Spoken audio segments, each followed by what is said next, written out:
안녕하세요. 삼성증권 리서치센터 플랫폼 비즈니스팀 유통, 화장품, 레저 섹터를 담당하고 있는 박은경입니다.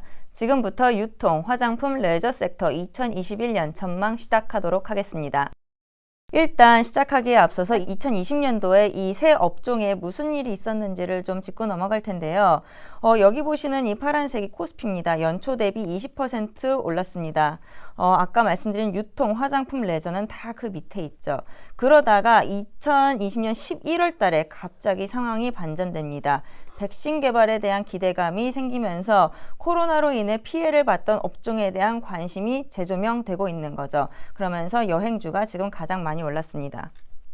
예, 그런데 저는 좀 주의를 하십사 당부를 드리고 싶습니다. 두 가지인데요. 첫 번째는 실제로 회사가 돈을 다시 잘 벌기 전에 주가가 너무 빨리 올라버리면은 그동안 코로나 때문에 피해를 봐서 현금이 많이 부족한 업체들이 자본시장에서 자금을 조달하고 싶은 욕구를 느낄 수 있습니다. 유상증자를 의미를 하는 거고, 이게 경영진 입장에서는 굉장히 합리적인 판단이 될 수 있겠지만 기존에 투자를 하고 있는 투자자들 입장에서는 결코 유쾌한 일은 아니겠죠. 또 하나는 과연 우리의 삶은 코로나 이전으로 완전히 돌아갈까요? 그렇기 때문에 이 백신이 보급이 된 이후에 그동안 오히려 경쟁력을 더욱더 강화를 했거나 아니면은 코로나로 인해 펀더멘털 훼손이 없는 업체들 위주로 좀 선별을 해야 될 것 같습니다.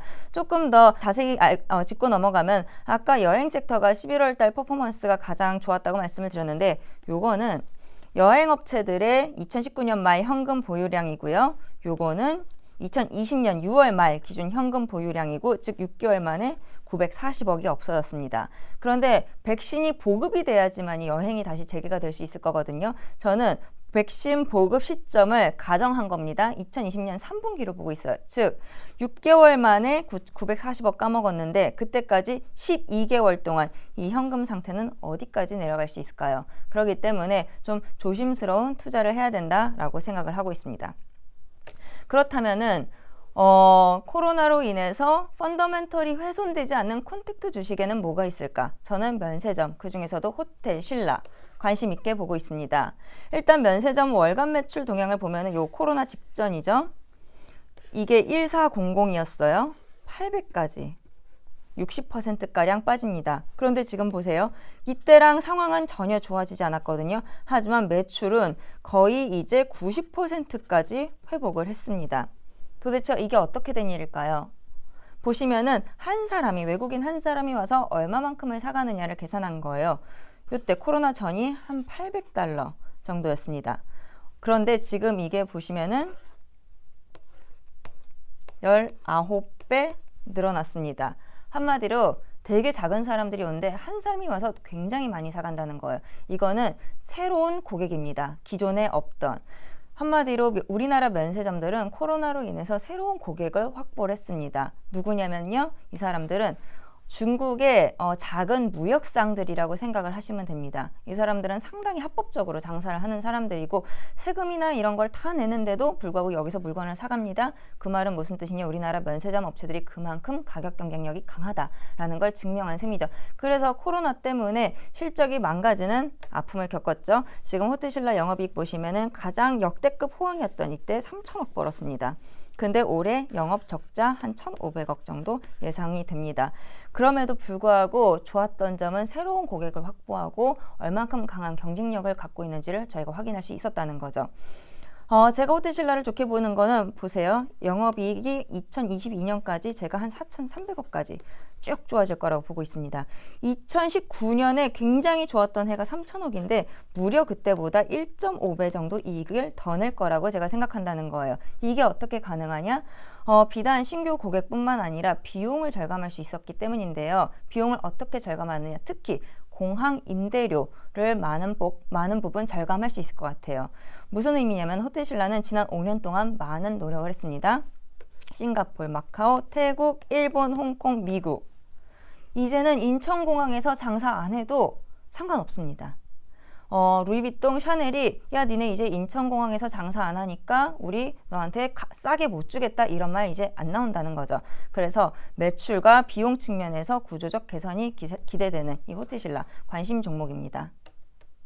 그 다음에는 다들 컨택트로 도망갈 생각하시는데 스테이 언택트, 이마트 저는 관심 있게 여전히 보고 있습니다.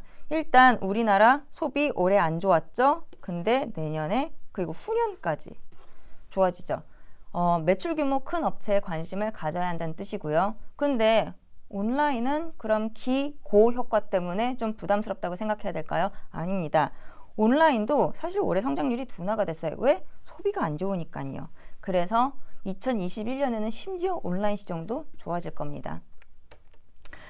여기서 그럼 이마트는 단순히 오프라인 유통업체일 뿐일까요? 요 그림은 2020년도에 전년 대비 거래 대금이 늘어난 업체가 3개밖에 없음을 보여줍니다. 네이버, 쿠팡, 그리고 쓱닷컴. 오프라인의 강자, 그리고 온라인에서도 코로나를 기회로 점유율을 확대하기 시작한 이마트. 관심을 안 가질 이유가 없겠죠.